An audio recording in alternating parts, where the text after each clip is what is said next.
Good evening all student and all hearing my channel 2%। तो सभी श्रोताओं को मेरा शाम का नमस्कार और सभी श्रोताओं से मेरा विनम्र निवेदन है कि ज़्यादा से ज़्यादा चैनल को सब्सक्राइब करें, वीडियो को लाइक करें, फॉलो करना ना भूलें, जिससे मैं आपको जो इस समय टॉपिक दे रहा हूं जो आपके पाल्य के लिए काफ़ी विशेष महत्वपूर्ण टॉपिक होगा। इसमें हमारा पार्ट ऑफ सेंटेंस का चल रहा, सेंटेंस से हमने शुरू किया है। इसके बाद कल हमने पार्ट ऑफ सेंटेंस बताया, उसके पहले काइंड ऑफ सेंटेंस बताया था, पार्ट ऑफ सेंटेंस। अब आज के टॉपिक हमारा होगा part of subject. Part of subject, subject के कितने भाग होते हैं। तो उससे पहले हम आप रोज की तरह मोटिवेशनल वाक्य देते हैं, जिससे आप अपने अंदर एक प्रेरणा पैदा करें, जिससे आपका भविष्य उज्जवल हो और अपने पाल्य को, अपने बच्चों को ऐसे शिक्षा की तरफ मोड़ें जिससे उसका भविष्य उज्जवल हो और समाज में उसको एक सुस्टेबल स्थान प्राप्त कर सके। यदि ऐसा नहीं संभव है तो शायद वह कहीं का नहीं रह जाएगा। तो इसी तरह से हमने आपके लिए तमाम प्रकार के उस तरह जीएस से संबंधित, विज्ञान से संबंधित, जियोग्राफी से संबंधित और जीके से संबंधित हमने दिया है। जो हमारे देश के दूसरे नंबर के सुधांशु शुक्ला अंतरिक्ष पे गए थे, कल सकुशलता पूर्वक धरती पर वापस आए, जिन पर देश दुनिया में उनके हर्षोल्लास की कामना लोग कर रहे हैं। तो आपको इस तरह की तमाम जानकारियां हम आपको देते रहेंगे कि कौन हमारे देश में, जैसे गुटनबर्ग क्या था, छपाई मशीन कब से चालू हुआ था, पेपर कहां से आया, सबसे पहले कौन सी पुस्तक छपी हुई, मुद्रित हुई या बाइबिल हुई थी। तो इस तरह से हम आपको तमाम प्रकार की जानकारियां देते रहेंगे। तो आज का हमारा मोटिवेशनल वाक्य है, मोटिवेशनल वाक्य है, नेवर लाफ एट समवन, किसी पर मत हंसो, सिचुएशन, किसी की स्थितियों पर मत हंसो, because you just never know if somebody you will find your self in the every same position, क्योंकि तुरंत कोई नहीं जानता है कि समझे कुछ दिनों में तुम भी उसी स्थिति में आ सकते हो, समान दशाओं में आ सकते हो। इसलिए हमें किसी के ऊपर हंसना नहीं चाहिए। दूसरा है you see son, you see son, people do not want to hear your opinion. You see son, अब कह रहा यू सी सन, बेटे को देखो, people do not want to hear your opinion, लोग आपके राय को नहीं सुनना चाहते हैं। They want to hear their opinion on coming out of your mouth, वे आपके जो मुंह से निकलने वाले राय को वो सुनना चाहते हैं। तीसरा है friends are medicine for a wounded heart, एक घायल हृदय का सबसे अच्छा दवा क्या होती, उसकी मित्रता। मित्रता यदि सही है, सच्ची माने में है, तो यदि अपने दुखों का वर्णन आपसे करता है, फ्रेंड आपसे करता, तो उसमें आप मरहम का काम जरूर करते हैं, उसके घाव को भरने का काम करते हैं कि ऐसा तो सबके साथ होता है, इसके लिए कोई घबराने की जरूरत नहीं है। उसी तरह heart and vitamin for hopeful soul, जो और कह रहा वुंडेड या दवा का काम करता और विटामिन का काम भी करता, जो आशापूर्वक आत्माएं होती हैं। तो चौथा हिंदी में हमने दिया किसी के दिल तक पहुंचना और किसी के दिल से उतरना।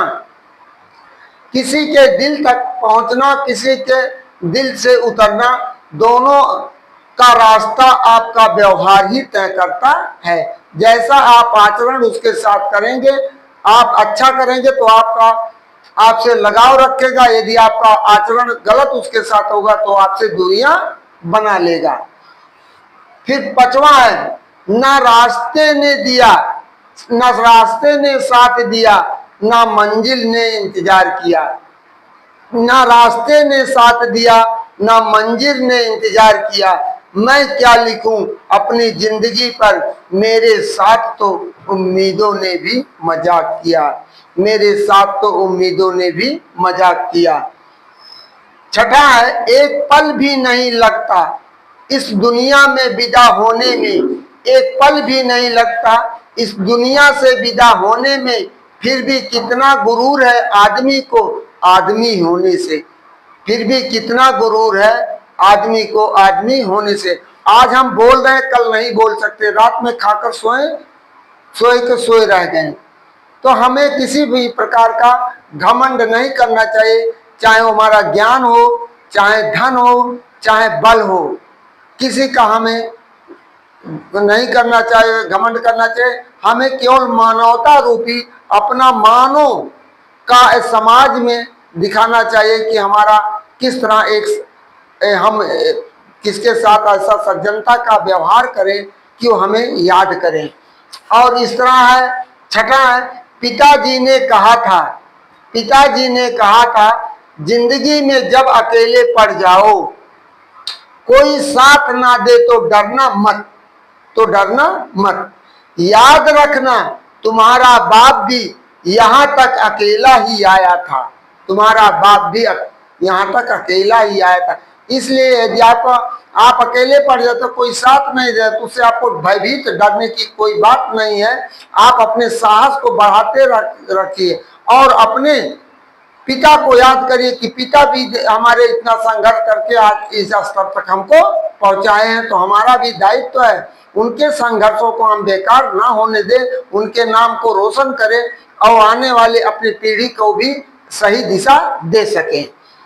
तो इस तरह सतवां हमारा है, तीन रिश्ते तीन वक्त में ही पहचाने जा सकते हैं।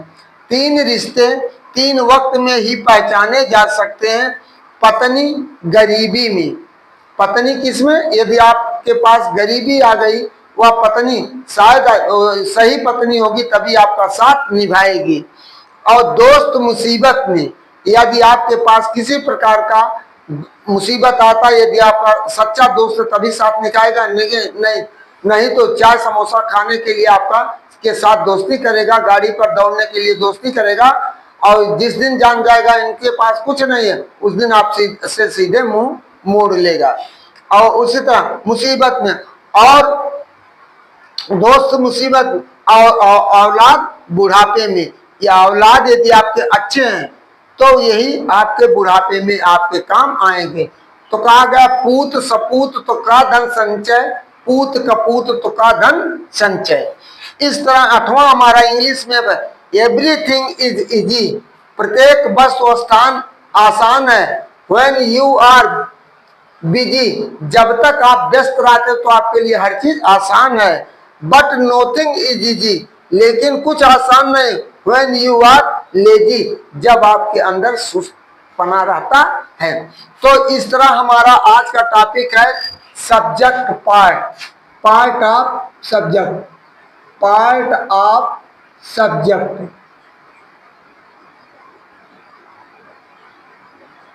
वाक कर्ता के भाग, कर्ता के भाग हम आपको हिंदी में ज्यादा दे रहे हैं जिससे बच्चों को आप अपने आसानी के साथ समझा दे सकें।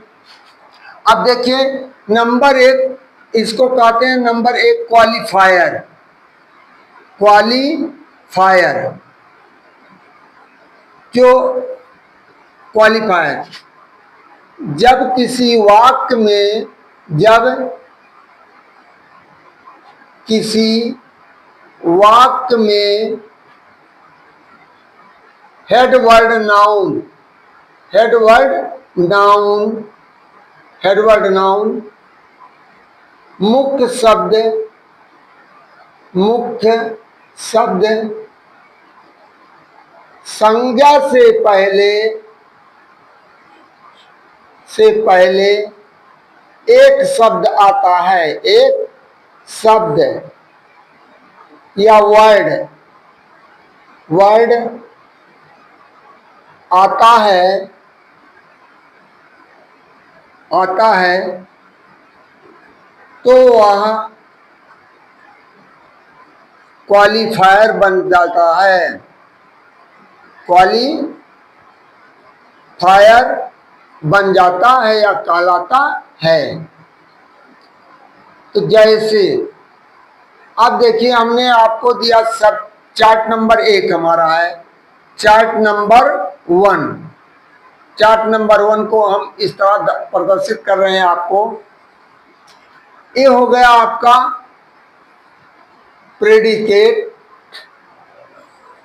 ये हो गया प्रेडिकेट, ये हो गया सब्जेक्ट, ये हो गया सब्जेक्ट। अब हो गया प्रेडिकेट। अब देखिए, अब हेडवर्ड, इसमें देखिए हेडवर्ड आपका आया है, पहला वाक्य हमारा है, एक क्वालिफायर हो रहा है, qualifier. These boys are reading in the class, ये लड़के। अब ये हो गया हमारा हेडवर्ड नाउन। तो दूसरा उदाहरण हम ले रहे हैं, some students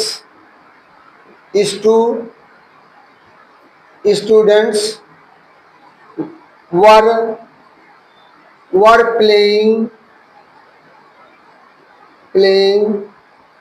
in the field। और तीसरा वाक्य हम दे रहे हैं, that boy is not my brother, वह लड़का मेरा भाई नहीं है। तो इस तरह हमारा आपका हो गया चार्ट नंबर 1 सब्जेक्ट और क्वालिफायर। दूसरा हम दे रहे हैं, ए हो गया हमारा क्वालिफायर, ए हो गया, और बी हमारा हो गया एडजेक्टिव।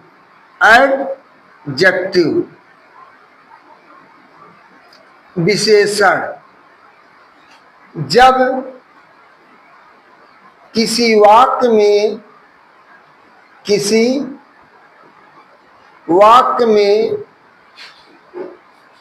हेडवर्ड नाउन से पहले, अर्थात मुख्य शब्द से पहले, मुख्य संज्ञा से पहले, हेडवर्ड नाउन से पहले दो शब्द आते हैं, अर्थात 2 वर्ड आते हैं, तो पहला क्वालिफायर बनता है और दूसरा शब्द एडजेक्टिव होता है। इस तरह चार्ट नंबर 2 के माध्यम से हम आपको प्रदर्शित कर रहे हैं। चार्ट नंबर 2 के माध्यम से ये हो गया आपका, देखिए ये हो गया सब्जेक्ट पार्ट, ये हो गया प्रेडिकेट पार्ट, तो इसमें देखिए अब आपका हेडवर्ड नाउन, इसमें ये हो गया क्वालिफायर, और दूसरा एडजेक्टिव शब्द वह होता है जो मुख्य शब्द नाउन की विशेषता बतलाता है, हेडवर्ड नाउन की विशेषता बतलाता है। जैसे करा an old man was sleeping sleeping on the काट, ऑन द काट। एक बूढ़ा आदमी चारपाई पर सो रहा। तो आदमी की विशेषता बता रहा ओल्ड और अनक्वालिफाइड है। अब देखिए these red flowers are very beautiful, very beautiful.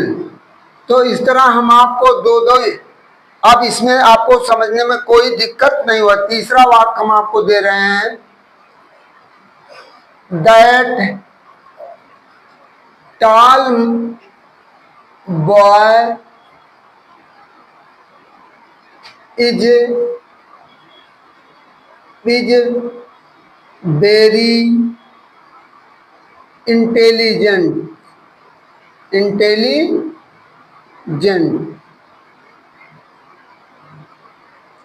तो इस तरह हमारा आपका ये हो गया। अब हम आपको सी ले जा रहे हैं, एडजेक्टिव फ्रेज, एडजेक्टिव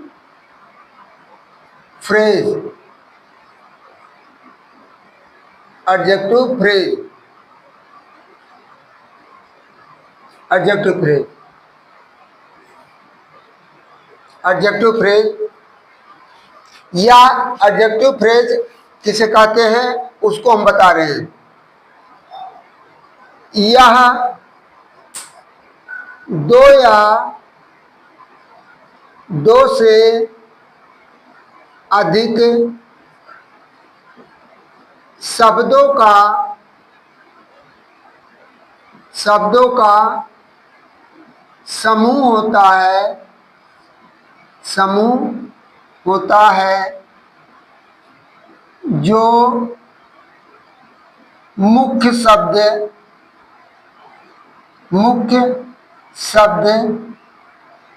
संज्ञा के बाद आता है, संज्ञा के बाद आता है और उसकी स्थिति को बतलाता है। तो इस तरह हम आपको चार्ट के माध्यम से प्रदर्शित कर रहे हैं। ये सब्जेक्ट का पार्ट है या प्रेडिकेट का भाग है। अब इसमें देखिए हम आपको दिखा रहे हैं कि ए है क्वालिफायर, ए हो गया क्वालिफायर, ए हो गया एडजेक्टिव, एडजेक्टिव, ये हो गया आपका हेडवर्ड नाउन, हेडवर्ड नाउन, ये हो गया adjective phrase, adjective phrase, adjective phrase के शब्दों का समूह होता है। अब देखिए हम आपको बता रहे, पहला एग्जाम्पल ले रहे हैं, some good student, some good students in दिया है, some good students in the class are reading their book। दूसरा एग्जाम्पल हम दिए हैं, those ripe mangoes in my garden are very sweet। तीसरा एग्जाम्पल हम और आपको दे रहे हैं, तीसरा these wicked, wicked, wicked boys at my car are throwing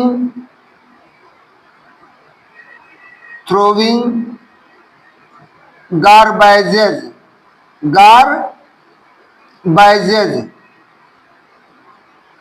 तो इस तरह से आपका हमने दे दिया एडजेक्टिव फ्रेज। अब एडजेक्टिव फ्रेज देखिए हेडवर्ड नाउन के बाद आया है और हेडवर्ड नाउन की विशेषता क्या बतला रहा है पहले वाक्य में। यहाँ इसको हम डिटरमाइनर में लेते हैं, डिटरमाइनर में कल हम डिटरमाइनर के बारे में आपको डिटेल बताएंगे। इसमें गुड है, राइप है, विक्ड है, ये हेडवर्ड नाउन की विशेषता बतला रहा है, या आपका डिटरमाइनर है या डिमॉन्स्ट्रेटिव, दोनों वर्ड हैं। और ये जो है एडजेक्टिव फ्रेज, शब्दों का समूह है जो अपना अर्थ देता है या प्रेडिकेट का भाग होता है। तो इस तरह से आज का वीडियो हमारा यहीं पर समाप्त होता है, और कल हम आपको पहले डिटरमाइनर के बारे में पूरा डिटेल बताएंगे। इसके बाद अगले वीडियो में हम प्रेडिकेट क्या, प्रेडिकेट के बारे में बताएंगे। जब प्रारंभिक स्टेज से आपको सारी जानकारियां होती हैं तो रिफ्रेम, रीऑर्डरिंग करने में बच्चों को कोई दिक्कत नहीं होती है। मिसलिनियस वाक्य जो आते हैं, correct, right the correct word sentence, तो उसमें यदि आपको noun, pronoun, adjective, verb, adverb, preposition, conjunction की सही जानकारी होती है कि किसको किस स्थान पर रखा जाए, तो वाक्य आपका करेक्ट होगा। तो इन्हीं शब्दों के साथ मैं आप लोगों से पुनः एक गुजारिश और निवेदन करता हूं, यदि हमारे चैनल पर नए हैं तो ज्यादा से ज्यादा वीडियो को सब्सक्राइब करें, चैनल को सब्सक्राइब करें, वीडियो को लाइक करें, फॉलो करना ना भूलें। मेरा आप लोगों से विशेष अनुरोध यही है कि हम हमारे मनोबल को, हमारे हौसला को हमेशा आप जारी रखें, जिससे हम आपको तरह तरह की जानकारियां देते रहेंगे। सरकार की मंशा तो खुद ही नहीं है, ना शिक्षित है ना शिक्षित होने देंगे, यही मंशा। अभी जैसे कि आप तमाम ऐसी घटनाएं, एक ने कहा कांवड़ लेकर मत जाना तुम शिक्षा की ज्योत जलाना, कांवड़ लेकर मत जाना तुम शिक्षा की ज्योत जलाना, क्योंकि कांवड़ में लोग नशा के आदी होते हैं, मानवता का रूप बनकर तुम मानवता का रूप दिखाना। उसके ऊपर FIR हो गया है। तो हमारी सरकार की वर्तमान परिस्थितियां हैं, लेकिन हमें राजनीति में नहीं पड़ना है, हमें केवल अपने भविष्य, आपका भविष्य को देखते हुए हम आपको सचेत करते जाएंगे। आप अपने को सावधान रहिए, अपने भविष्य के बारे में चिंतित रहिए। और आप सभी अभिभावक बंधुओं से और श्रोताओं से मेरा निवेदन है कि आप अपने भविष्य को देखिए, और किताबों से जितने ज्यादा किताबों से आप लगाव रखेंगे उतने आपका ज्ञान वर्धन होगा। थैंक यू, धन्यवाद, गुड इवनिंग।